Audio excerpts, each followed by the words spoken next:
Hello and welcome to Good Nightmare, a podcast where success isn't measured by numbers, but in the positive connections we make.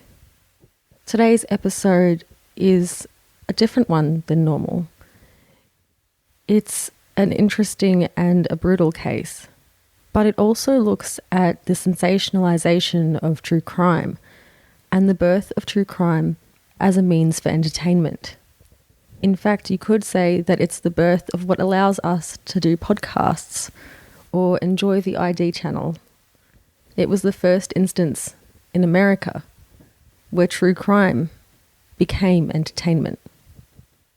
Before we get started, please note that this episode does include an allusion to alleged child sexual abuse, and I'll be sure to note that in the section in which it arises, and I will not be including any details.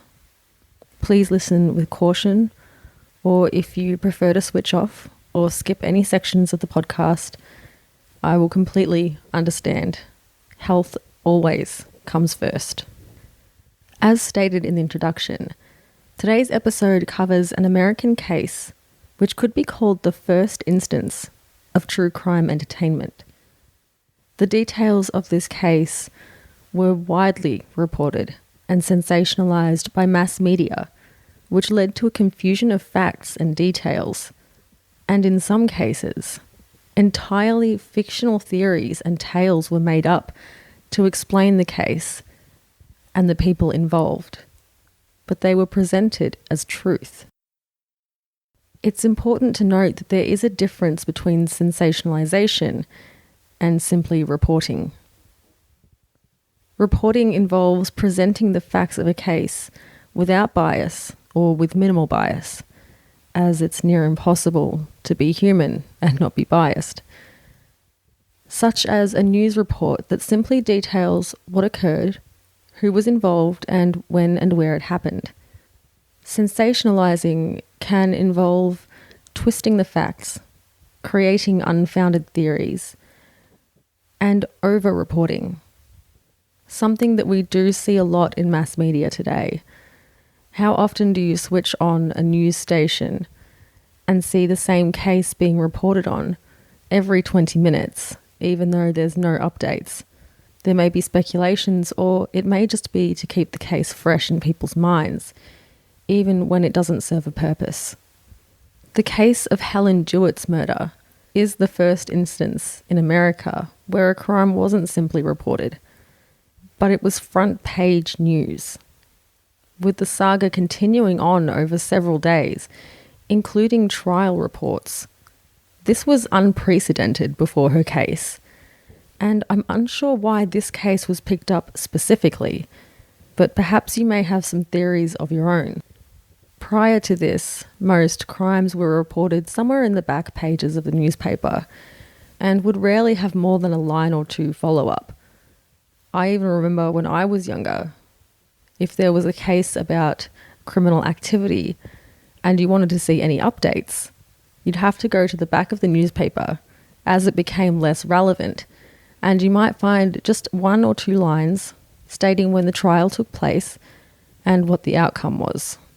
This was much different. Helen Jewett is described as having been an upscale New York City prostitute. She was born on October 18 in 1813, and she was born with the name Dorcas Doyen, though for this podcast we'll refer to her solely as Helen, as this was her chosen name. She would have several throughout her life, but this was her final decision.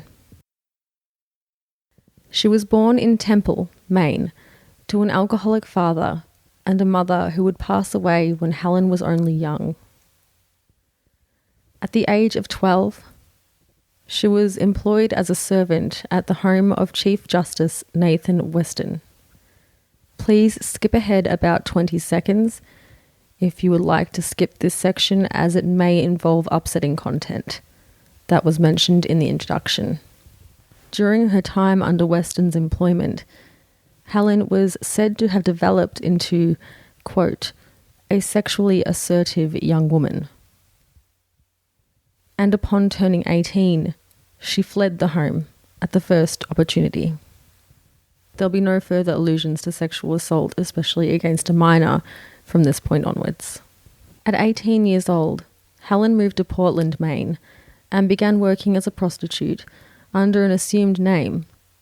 She then moved on to Boston, and eventually to New York, where she finally adopted the name Helen Jewett. Helen had been working for brothel madam Rosina, and it would be Rosina who would discover her murder. At 3 a.m. on April 10, 1836, Rosina noticed smoke coming from Helen's room. When she entered, she found Helen laying dead on her bed. The room had been filling with smoke, as the bed itself had been set alight. It was reported that Helen's body was burnt on one side, and that she had been attacked and subsequently murdered, with trauma to the head, 3 blows having been made with the hatchet. There were no signs of struggle. It was determined that she had been murdered sometime after midnight. 19-year-old Richard P. Robinson was a frequent client of Helen's and was suspected of her murder. He denied his involvement, and it's recorded that he showed little to no emotion when told of her murder or when he was shown the body. Witnesses, however, testified that they had recognized him by his coat, and he was charged with the murder of Helen. Trial began on June 2nd, 1836, and in an unsurprising but incredibly upsetting turn, the judge presiding over the case ordered the jury to disregard the eyewitness testimony of the women who had seen Robinson at the scene simply because they were employed at the brothel. Having no solid evidence otherwise against Robinson, the jury acquitted him within half an hour. Those eyewitness testimonies could have made all the difference. The trial was covered extensively by local media, and both papers and townspeople were absolutely polarized in their opinions. Either they sympathized with Helen and wished to see Robinson condemned, or they believed Robinson's innocence, and that Helen deserved her fate. James Gordon Bennett Sr., editor of the New York Herald, provided the most detailed and accurate report on the case.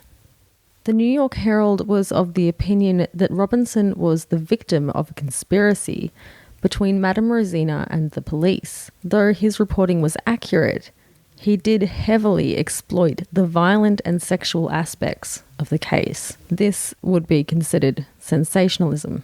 The New York Sun, which was a paper for the working class, was sympathetic towards Helen and wished to see Robinson condemned for the murder.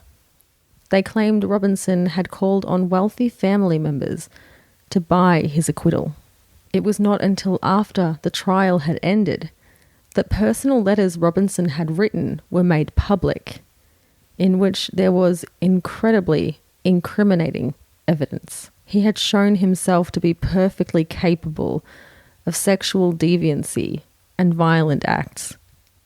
And once these letters became public, even some of his most avid and vocal supporters turned against him.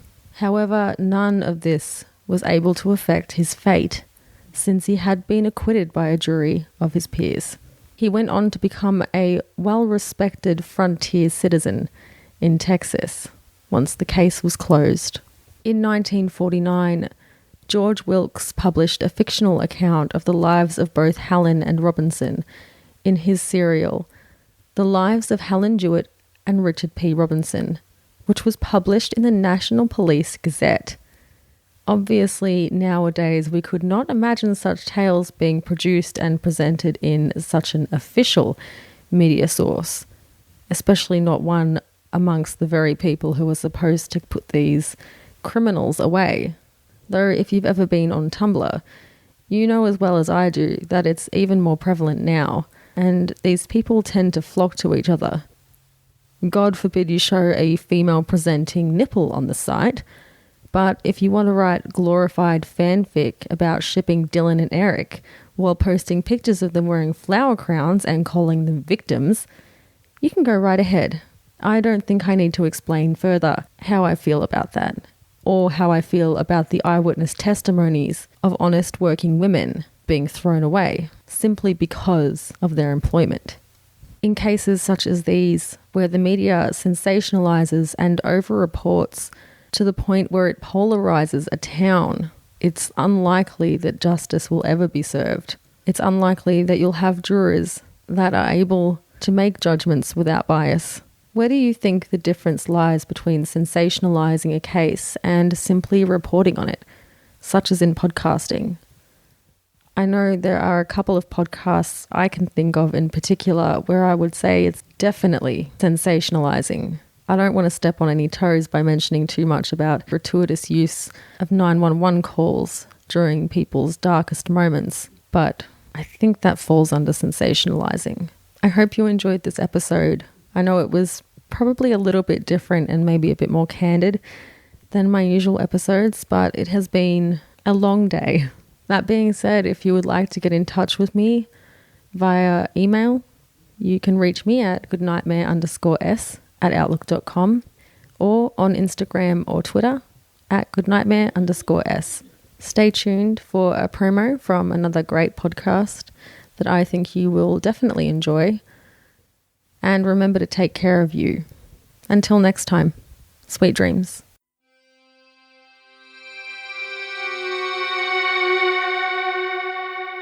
Hi, I'm Michael, host of the Murder Mile True Crime Podcast, which was nominated as one of the best British true crime podcasts of 2018, is based on my 5-star rated guided walk, and features more than 300 untold, unsolved, and long-forgotten murders, all set within 1 square mile of London's West End. So if you love hearing about new cases for the first time, old cases through a fresh pair of ears, and classic cases with a twist, all researched using the original declassified police investigation files, written using first-hand accounts, and recorded using authentic sounds from the murder location itself, then Murder Mile is just for you. Download the Murder Mile True Crime Podcast on iTunes, Acast, or your favourite podcast platform every Thursday. Thank you for listening and stay safe.